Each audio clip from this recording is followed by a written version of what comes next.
Yes, thumbs up. That's good. Yes. I had a meeting earlier today where no one could hear me, and it's the curse of the VR developer that my computer wanted me to talk through my Oculus Quest headset instead of this. So hello, my name is Erik Odeldahl, and I will be talking today about designing VR games for accessibility and parenthesis in inclusivity, I guess, because I'll get around to that part. If you see me looking away from the camera, it's because I have my presentation on another screen, so that's why.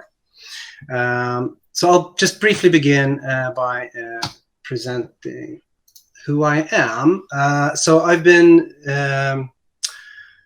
in game dev for, I think, around 19 years. I started down in Karlstad at a company called Custom Red that me and some friends started, but moved home to Stockholm, where I'm from, in 2005. Worked on mobile games, Java, MoFun, early stuff before iOS, before App Store, before any of that, at a company called Synergenics. I'm a programmer to begin with. I did, however, mainly lean toward programming because that's the quickest way to get anything done if you're a designer. That was like my reasoning for it. It's a really quick way to just test out your ideas and actually make things happen. So I still code a bit. At Fast Travel Games, I code like they don't let me code anymore, which is probably a good idea. After a year or so at Synergenics, that company unfortunately didn't survive. I started at DICE in Stockholm. At first, as a gameplay programmer, worked on multiplayer programming, backend stuff, multiplayer gameplay things. Moved over to single player on Battlefield 3 and 4. I did some stuff, but mainly spent my last 4.5 years there as the design director on Mirror's Edge Catalyst, which is I've loved the first Mirror's Edge when it was released. So when I got the chance to actually lead the design on the sequel, I just jumped at that chance. It was awesome.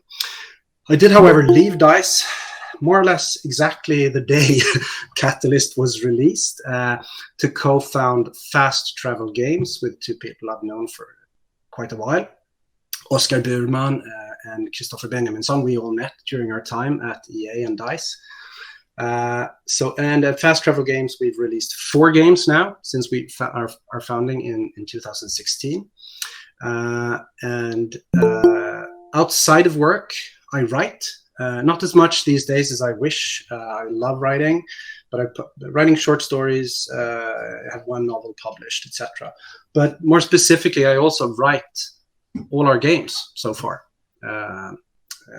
which is a really interesting challenge in VR. And I also spend too much money on guitar pedals, and I am a shitty guitar player and a shitty singer, but I really like that too. So that's me, the quick version. When I was approached by Patrick and Ia to give this talk, we talked about inclusive design, which is something that maybe everyone knows what it is. To me, the term, of course, is something I picked up. I mean, inclusive design is an obvious thing, that everything you design has the potential to exclude people, that they can't actually benefit from your design. It has also has the potential to include people. So to me, this was probably the first time I picked up on the term inclusive design and the inclusive design as a methodology. This was news to me. It's not necessarily news as a philosophy, but the fact that there was a whole methodology around it, or behind it, was completely new to me. So just want to say that as a big thing when we started this. To me, this is like always been a subconscious thing. Why wouldn't you want to be inclusive? Honestly, why wouldn't you? What's the point of shutting people out? There are, of course, caveats to this, of course. But the big thing here is that the term and methodology even exists is proof that it is necessary. It's like an obvious thing. to me. And I really want to stress that I am not perfect. I make mistakes all the time. So I appreciate all the help I can get right now from my team members and others about, how can our designs be more inclusive? This is not something that I know the answers to. This is an ongoing thing that we constantly work with. So this talk, you can think of it as a discussion about making games, or making VR games specifically, accessible to as many players as possible. And by doing that, we have hopefully made our games more inclusive as well. And like, yes, from the accessibility standpoint, but also from another, more meta standpoint. But it hasn't been a conscious design or a conscious philosophy at Fast Travel Games. It might become in the future. Having read up on the methodology, etc. It's obvious stuff. It's good stuff. But just that's where I'm coming from with this. So briefly to talk a bit about Fast Travel Games. We were founded in 2016. We've released 4 games. The first one is Apex Construct. Was released on PlayStation VR first, and then all the other platforms. It's a first-person action adventure with lots of in-world physical interactions. It, like most of our other games, actually has traces of the immersive sim genre, I'd say, that you'd find in System Shock or Deus Ex or even BioShock games, stuff like that. You shoot a bow and arrow. It's a very VR thing at nasty robots, and the world is gone as you know it. Our second game is a very different thing. It's called The Curious Tale of the Stolen Pets. This is a first-person God perspective puzzle game where you basically have the whole levels in front of you and you're spinning them around, touching, poking, yanking at stuff, etc. It has lots of in-world interactions. Our third game was released actually just a couple of weeks after Curious Tale. It was developed by both these games were developed by smaller teams in the studio. Budget Cuts 2, we worked together with Neat Corporation, which is another Stockholm-based VR game dev. And it's a first-person stealth game with lots of in-world physical interactions. It's the sequel to Neat Corporation's first Budget Cuts. And our fourth game, which was released on April 22nd this year, sorry, just a couple of weeks ago. It's called WRAITH the Oblivion Afterlife. It's a first-person stealth horror game with lots of in-world physical interactions.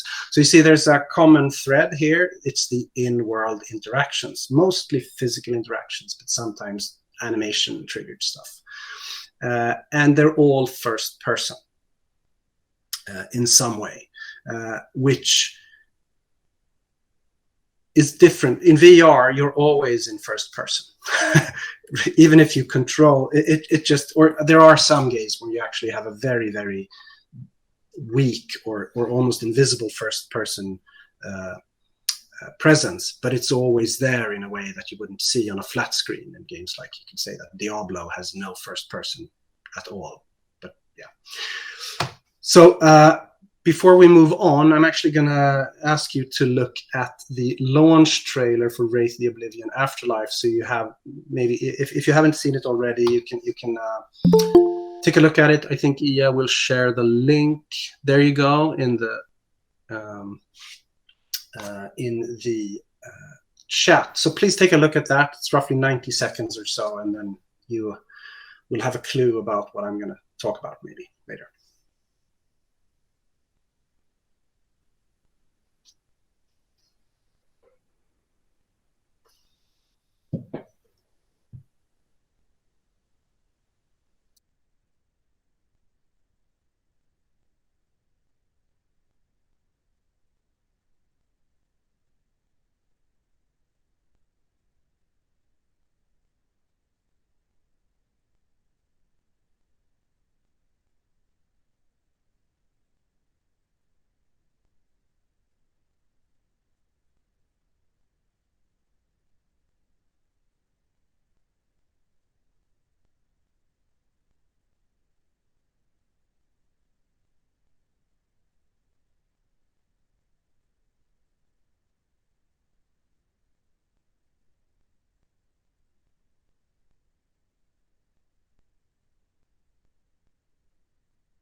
are we still watching? I lost track of time. Sorry.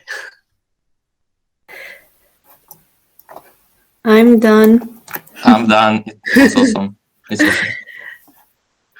I'll give it 10 more seconds and then we pick up again. So scary. I would never be able to play it.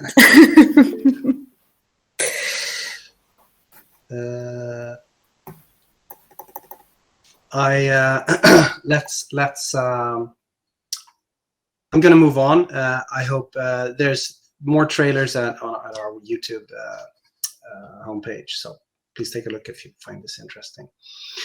Now that you've seen, this is our latest game.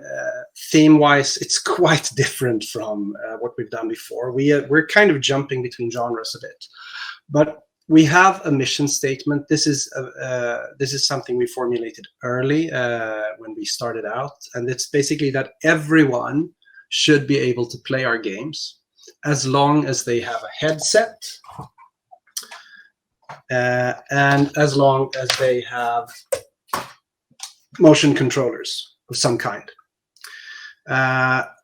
Which basically back then when we started meant that it was the Oculus Rift, the Vive, the PlayStation VR, etc. But we excluded stuff like Gear VR because we felt that was I actually felt it's like a bad compromise. It's not VR enough for us. So I think that's kind of the thing with us.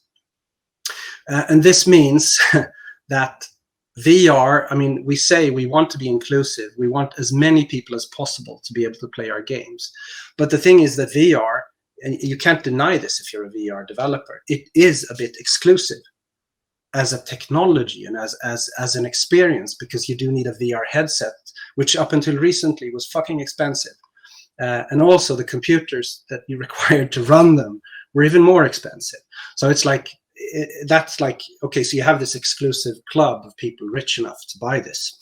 that's like a first thing. This has changed with the Oculus Quest and some of the HTC headsets, and certainly some of the Chinese headsets are way cheaper. They don't require a computer, etc. But it's still not free, right? And it's still not a piece of equipment you have at home, with your, maybe your laptop that you use for Word, or what do I know, Google Docs, etc. So, and the other thing is that when you put on a headset, you cut off the world outside. You isolate yourself more or less completely. So in that sense, it's also an exclusive thing because it excludes you from the world around you. However, this is also its greatest strength. So to me, this is like why VR is so cool. Because you can just shut everything else out and just be in the game, be in the world. And then there's the obvious thing. If we say you require controllers to manifest as maybe hands or something in the game, well, if you don't have two hands, that's going to be an exclusive, that's going to be problematic.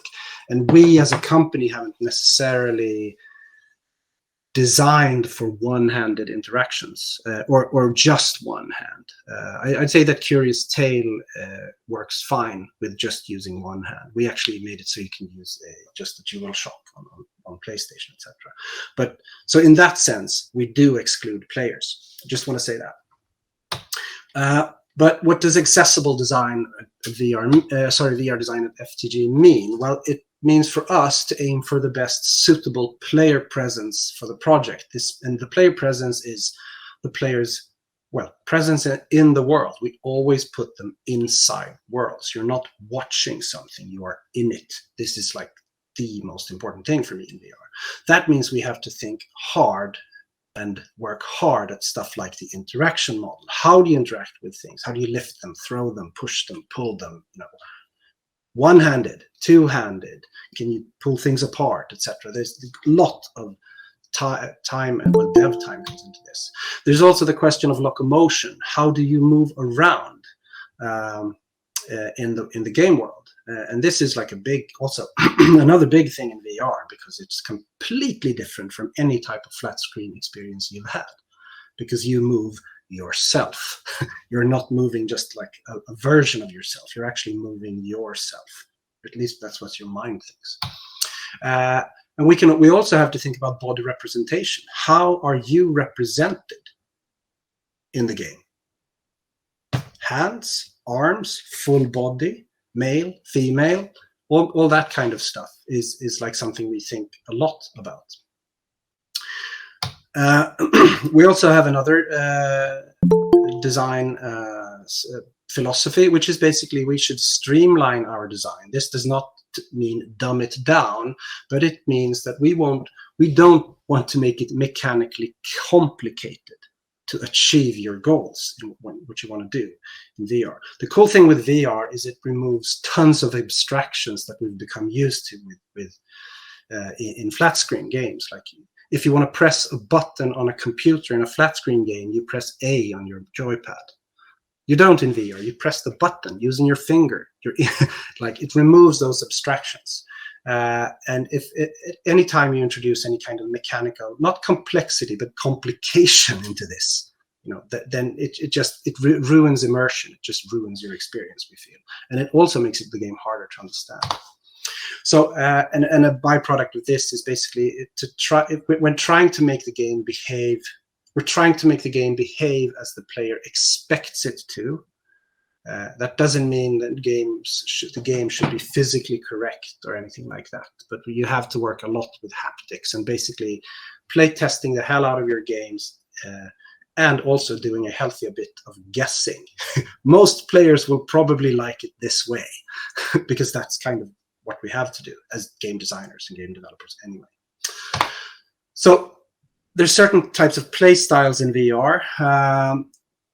You can either sit down playing a game, or you can be standing up playing a game, or you can play a game in room scale, which means you can actually move around. I'm showcasing this badly on a small camera here, but you can move around in the world physically using your own actual feet or what you use to move around.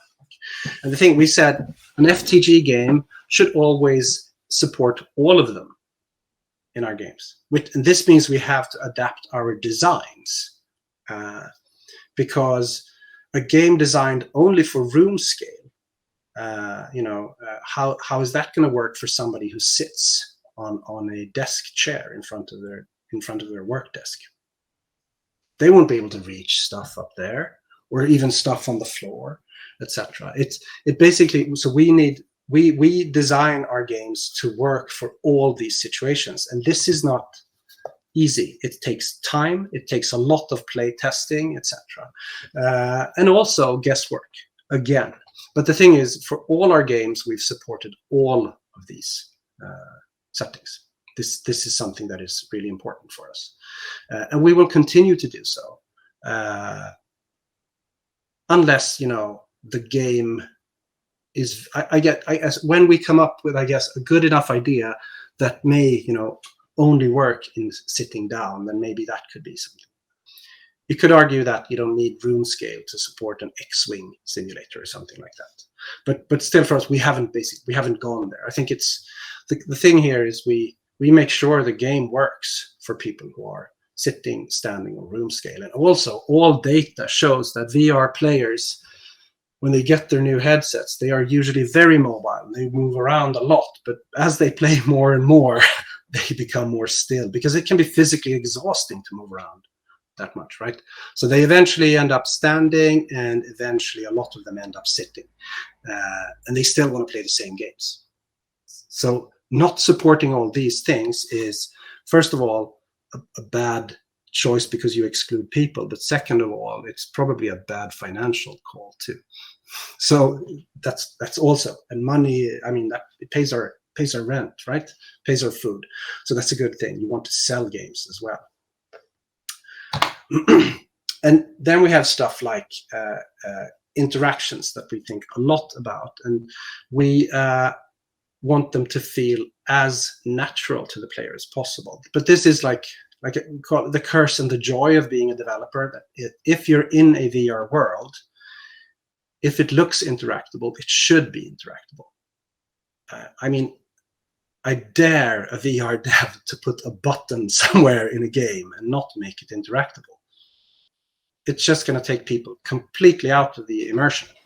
But the thing is, this is actually super complicated. The leftmost image here is from an early pre-alpha version, I think, of Apex Construct. The first room you're in the game is a 9 by 9 meter area, and it had 237 interaction points.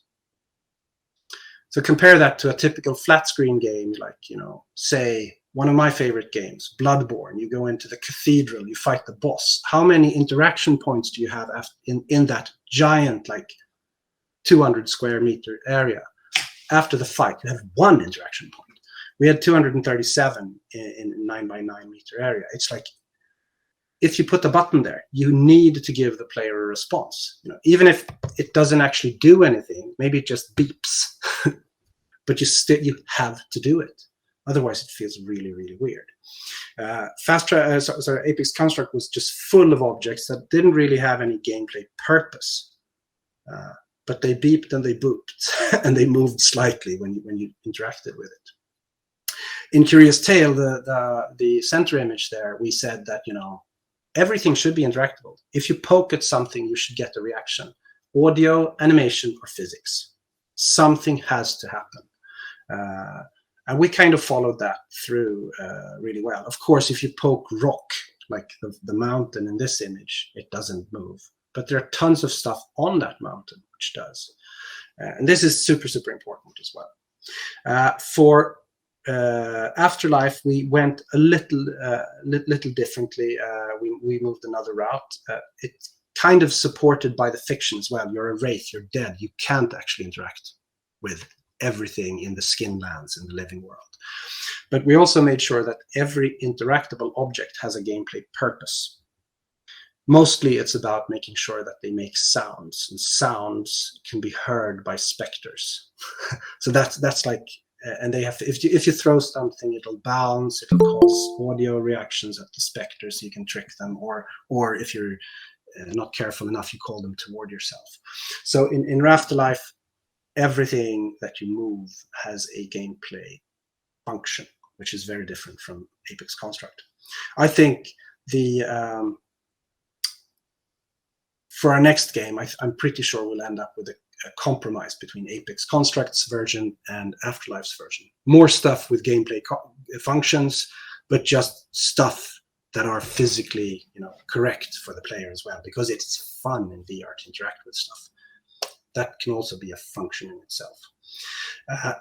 But this is something that also we feel is very inviting. This is actually about making stuff accessible, because it is inviting. You know, when stuff behaves as you expect them to, it just feels good as a VR. And it's usually what people talk about mostly when they try VR the first times. It's that. But then we have the question of locomotion, which is I'm going to spend a bit more time on, because locomotion is problematic. Locomotion is how do you move around in the world. And we've chosen all kinds of different ways into this. So in the Curious Tale of the Stolen Pets, you don't move around at all unless you want to.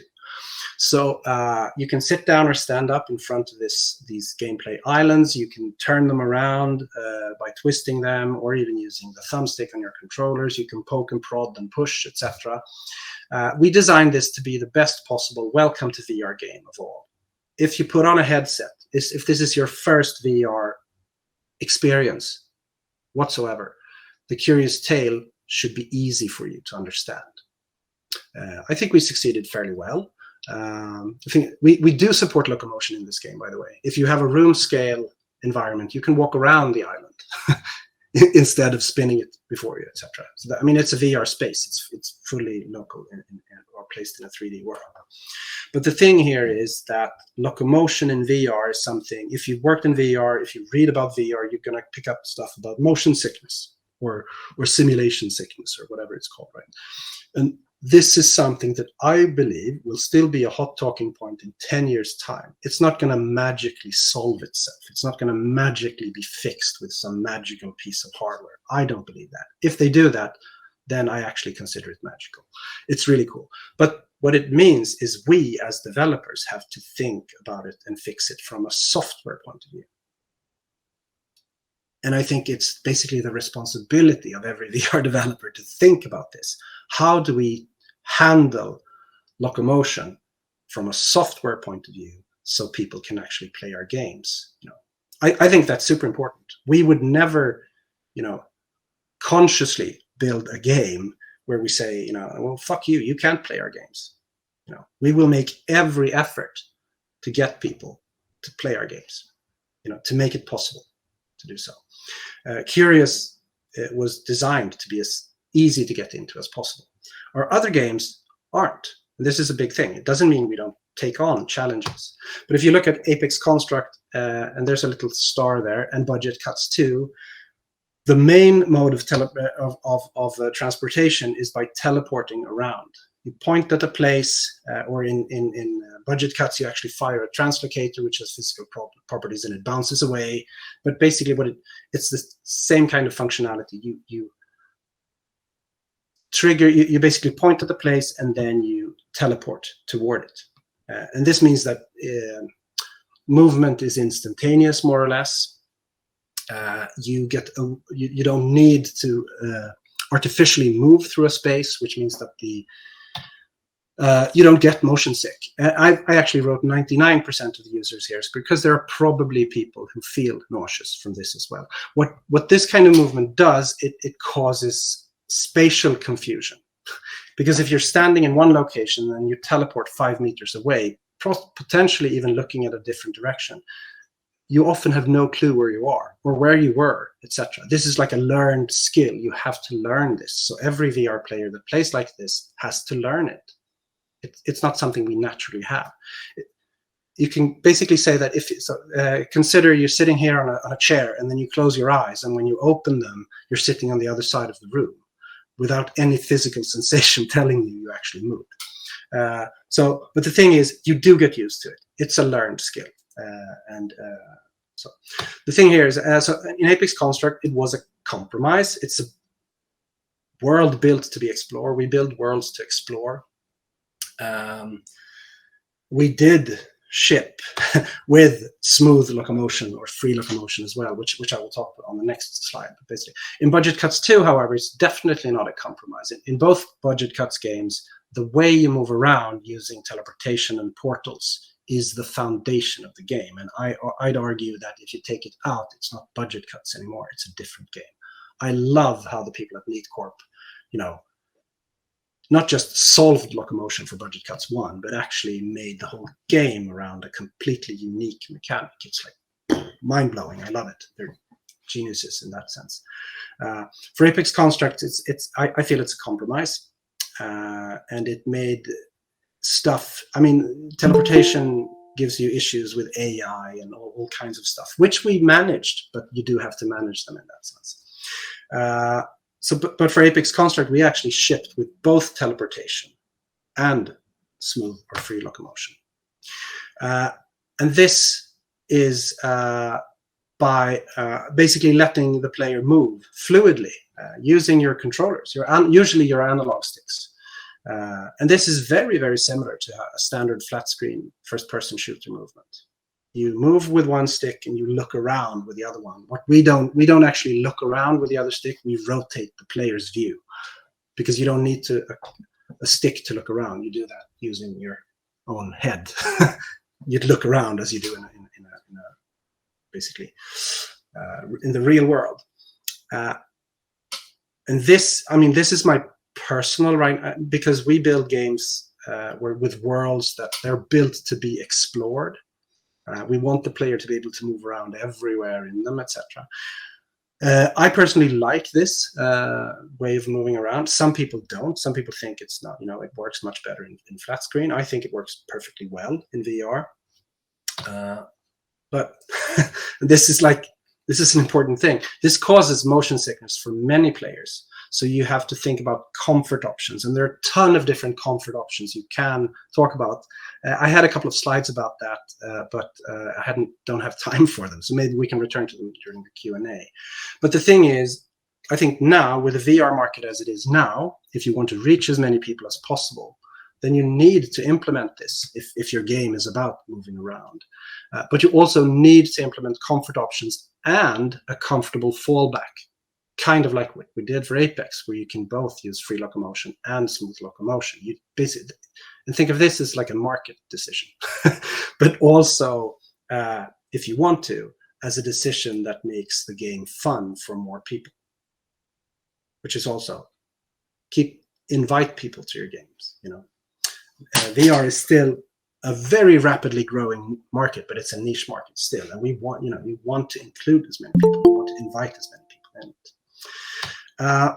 But then we get to the part where I think we will talk the part of inclusive design then, because all these other things are really accessibility options, which are good, but that's not necessarily. We also want people to feel at home in your game, right? Or in our games. We want them to feel, like they personify something. It could be personify an ideal. It could be personify a character. It could just be that they're a blank slate and, they are actually playing themselves in a fantasy world, etc. But the thing is, and this is one of the first thoughts I say for any design in VR, at least when it comes from me, is basically, who am I? Who am I supposed to be in this game? And is it even important that I am someone? And without a good answer to that, it's really hard to progress to a first-person representation and the body in the game. So in Apex Construct, you play, your body representation is these two hands. One is a robot hand, and one is a gloved hand. We didn't have the scope or budget or time to build, several versions of these. We didn't have the scope or budget to have a left or right hand robot hand. So it's what we did here was basically we built hands. We always said that the robot hand can be bigger than your natural hand because it's a robot hand. It's supposed to feel a bit clunky and have fun audio and all that, and give you a sense of being someone else. But your other human hand is actually kind of a compromise between the big hands of the studio, that's me, and other people at the studio with smaller hands. And we basically tried to find something that felt as good as possible for as many people as possible. We also chose to not, it's a gloved hand. So we basically said that regardless of your skin color, you should feel, this shouldn't feel weird. It's not a clearly male or female hand. It should basically feel, it's a compromise. And as such, it certainly feels like a compromise at times. But the call was to make something that just didn't feel weird for people.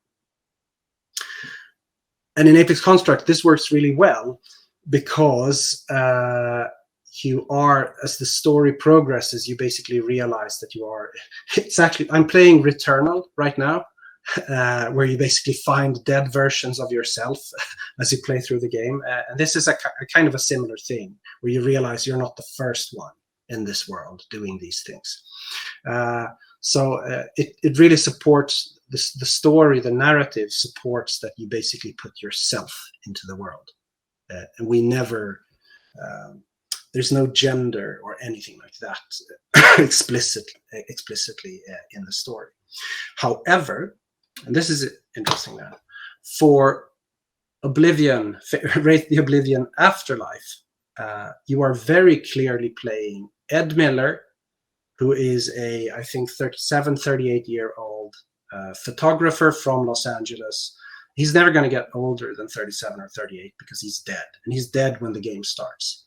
And you play him, and you see his memories, and you have his hands, and if you want to, his arms. You can't turn off the arms if you don't want them. You have his wounds. They're deep gashes and cuts in his hands. And it is Ed Miller's story. This was a conscious decision early on. We will tell Ed's story. It's not the player's story. The player uses Ed as an avatar in this game. Kind of like, I guess, Nathan Drake or Samus in Metroid or something like that. You play an avatar. The thing here is you play an avatar in VR and you're actually his body.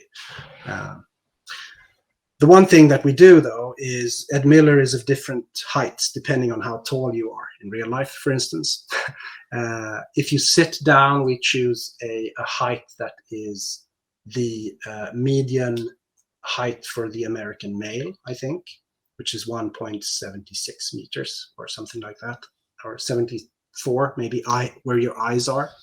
So we try to put and that's, once again, it's a compromise, but we feel a decent compromise.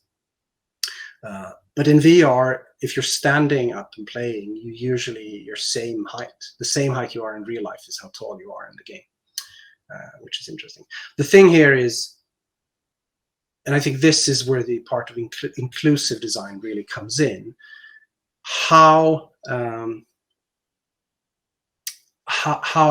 important is it for you as a game developer to put the player inside someone else's body? Is that part of the experience you want to give them, or do you just say no, we want to build an experience where you're no one, we only, you're someone else? In a story-based game, this can be a bit, it's actually quite challenging. In an arcade game, it's not challenging at all, I'd argue, depending on what type of setting, etc. you have. But I think this is something this is where you should spend a lot of time during development, or early in development, to figure out how you want to do this and why, and what steps are you going to take to do that. And I think I actually managed to make it by only going 4 minutes over time. So that's a really, really quick run through of how we design games. And if you have questions about it, I'm more than happy to take them now. Yeah, great. And if you want to raise your hand or post a question in the chat, it's totally fine which way. Should I pick any from the chat, do you think, to begin with? Yeah, we can start there. Let's see, I'm going to just scroll here and say, Simon asks, is Afterlife the most story-driven VR game yet? I don't know. I think there are probably other games with you can play Myst in VR right now, which I'd argue is very story-driven. But it's certainly the design intent was from the first meetings we had about it, was about telling a story in the WRAITH the Oblivion world. So WRAITH the Oblivion, for those of you who don't know, it's a pen and paper role-playing game from the 90s. It's set in the world of darkness, which is the same universe as Vampire the Masquerade, Werewolf the Apocalypse, Mage the Ascension. It's a really, really cool role-playing setting. But the rule system is called the storyteller system. So it's very much about telling personal stories about personal horror. And it just felt, you can't make a WRAITH game, or at least we didn't want to make a WRAITH game that didn't really, embrace that part of it. So it's very story-driven with... I think we mix the storytelling and the gameplay. They're really tightly entwined. It's not like gameplay, story. That stuff is also doesn't really work, I feel, in VR. Let's see if we have some other questions.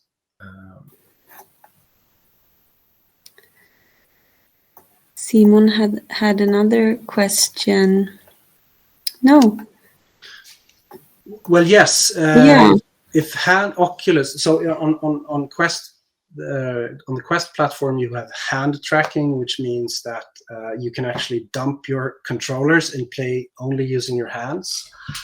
We support this for Curious Tale, and it's a great way to play it. Basically, because once again, it removes abstractions. It lets you pinch and grab and move and do things. It's a really, really cool technology, rapidly evolving technology as well, which is good. And you could definitely do that, I think. You could calibrate. I think, well, you have, I mean, you do it using, I mean, you can always, it's depth and it's a camera, so you should it's math, so you should definitely do that. Then it's a question of how you scale your in-game representation, etc. It's an interesting thought. I definitely think it could be done. And if I'm wrong, then I guess the programmers at work will let me know after this. So, yeah. And then we have a question from Rafal. I'm sorry, maybe this is maybe it's a funny question. Okay, is it enough? Okay, so what type of hardware do you need? So I think I'm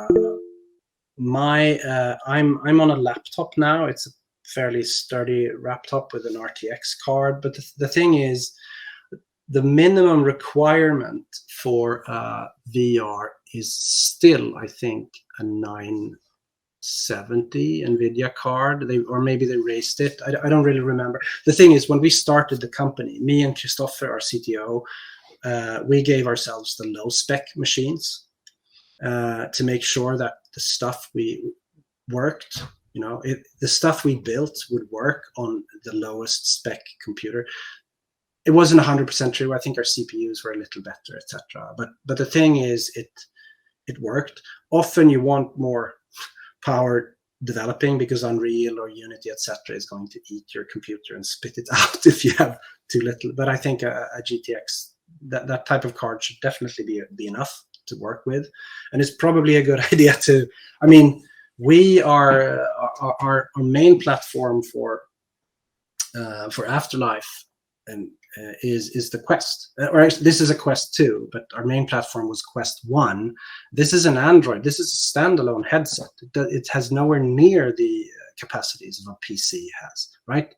So, but I think building games and running games are two different things.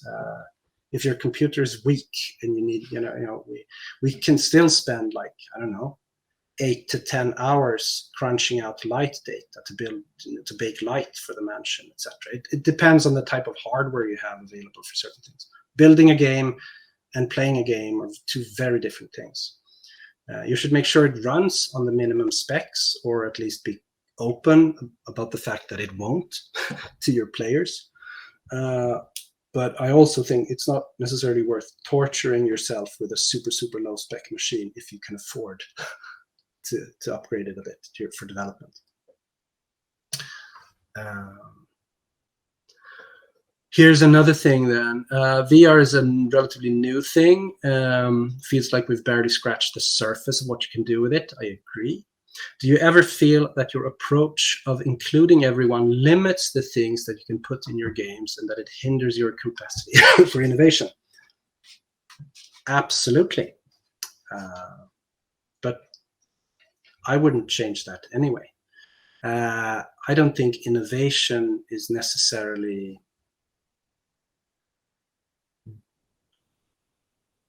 I personally don't believe in innovation for innovation's sake. I personally believe in using innovations to create the best games we can. This is my mind. This is a mindset from a designer's point of view, and not even everyone at the company will agree with me about this, just so you're aware about it. But the thing is, I feel, I strongly feel that a game experience should be for as many people as possible. And that, I mean, we've just created or built a game that some reviewers and some people, they're too scared. They can't play it. It's too scary for them. And that, of course, means that we're excluding people that way. But we're not excluding them by making it mechanically complicated or etc. I mean, there's different kinds. I don't think we should necessarily stay away from different genres because some people don't like them. That's not what I'm saying. I'm saying you should follow your artistic vision, but you should do what you can to get as many people to see that and to experience that as possible. that doesn't mean staying away from, if you want to, difficult themes, or violence or non-violence or whatever. That, I think, is up to you as creators, as and I think there's always a moral compass. Please follow that. but it's we will at Fast Travel, we will use technological innovations, and we do look into things that we don't know. We have no clue if they're going to be valuable for games yet, but we still look into them and we investigate. I think you can get a lot of cool design ideas from innovation, from innovative tech, things you wouldn't have thought of otherwise. But I still think it's cool to use that tech to get as many people as possible to experience what you built. So it's, let's say, it definitely doesn't feel limiting for me. And what engine would you recommend for a beginner? Unity or Unreal? I will say I have an agnostic answer to that. I think any engine that gets you creating is the good one here. It depends. I mean, we Afterlife is built on Unreal. All our previous games have been built on Unity, so you can dev games using any platform. It's about the skill set you have. It's about prepare to when you develop for VR, prepare to spend a massive amount of time optimizing and thinking about performance, especially if you want to target standalone headsets. And please think about that stuff early in development, because you're going to kill yourself if you try to fix a badly performing game, if you do that late during a certification process or anything like that. So it's like, please think about performance early, after you stop the prototyping stuff. So, but Unity, Unreal, it's going to work differently. Unreal has a great visual scripting language called Blueprints. I love it. It's amazing. If you're a coder, Unity lets you do things incredibly quickly using their C# interface, right? So it's for me, it depends on your use case, is the answer there. Try both out, see which one you like the most. And if you run a company, look at the financial model. For you, it's different as well, how you pay for it. And money is super important if you run a company. So next question here. What's your ideal future for the devices? I thought when the Quest was released, and even the Quest 2 is it's much more comfortable, I feel, to wear. I feel that standalone is definitely the future. Having played some games now on my PS5, getting a sense of what the haptics, I mean, to me, the new DualShock is just mind-blowing what you can do with haptics and audio. And I honestly think, playing Returnal, I start, when we can actually start designing stuff for VR with this level of haptic support, it's going to be so amazing. So I think a standalone headset with great haptics support and potentially more speakers in different devices, that could be just like, wow, amazing.